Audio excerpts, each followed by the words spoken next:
Dalmatius Panggalo, mantan Direktur Bank Perkreditan Rakyat Sulawesi Mandiri, meminta perlindungan Presiden Joko Widodo seusai divonis bersalah oleh Mahkamah Agung atas kasus pencatatan palsu mengenai penjualan agunan.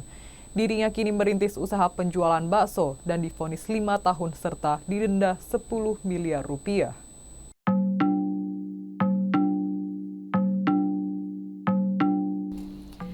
Atas vonis itu, Dalmatius meminta perlindungan Presiden Joko Widodo karena merasa terzolimi dengan vonis Mahkamah Agung tersebut. Dalmatius diduga melakukan pencatatan palsu mengenai penjualan agunan yang diambil alih Bank Perkreditan Rakyat Sulawesi Mandiri, di mana kelebihan penjualan sebesar 800 juta rupiah diserahkan ke debitur atas persetujuan Dewan Komisaris dan pemegang saham pengendali. Hal ini ternyata jadi masalah dan jadi temuan OJK hingga akhirnya Dalmatius divonis bersalah. Warga Jalan Kelapa, Kecamatan Ujung Pandang, Makassar tersebut mengaku kaget saat mengetahui dirinya divonis 5 tahun penjara dan denda 10 miliar rupiah oleh Mahkamah Agung. Pasalnya dalam permasalahan hukum yang ia alami dengan Otoritas Jasa Keuangan atau OJK, ia merasa tidak melakukan pelanggaran pidana berat, melainkan pelanggaran administratif yang tidak merugikan orang lain. Karenanya ia menulis surat terbuka untuk Presiden Republik Indonesia Joko Widodo, Menko Polhukam Mahfud MD, Menkumham Yasona Lauli, Ketua MA Syarifuddin, Ketua Jaksa Agung Bambang Sugeng, kemudian Kapolri Jenderal Listio Sigit Prabowo, Gubernur BI Peri Warjio, dan Komisioner OJK. Dalmatius saat ini bekerja berjualan bakso dan kopi.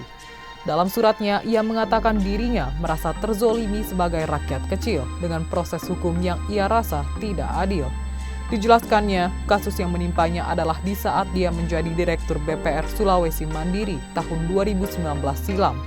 Pada tahun 2020, ia didakwa melakukan pencatatan palsu atas penjualan agunan yang diambil alih di BPR, yakni terkait pengembalian uang berlebih atas penjualan tersebut senilai 800 juta rupiah kepada pemilik.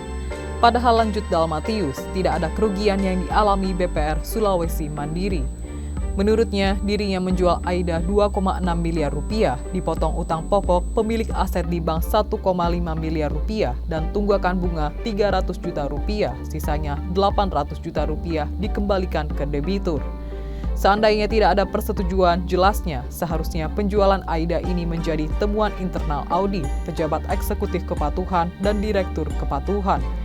Pengembalian inilah yang menjadi masalah menurut OJK, sehingga menjadi temuan OJK dan dinilai menjadi pencatatan palsu.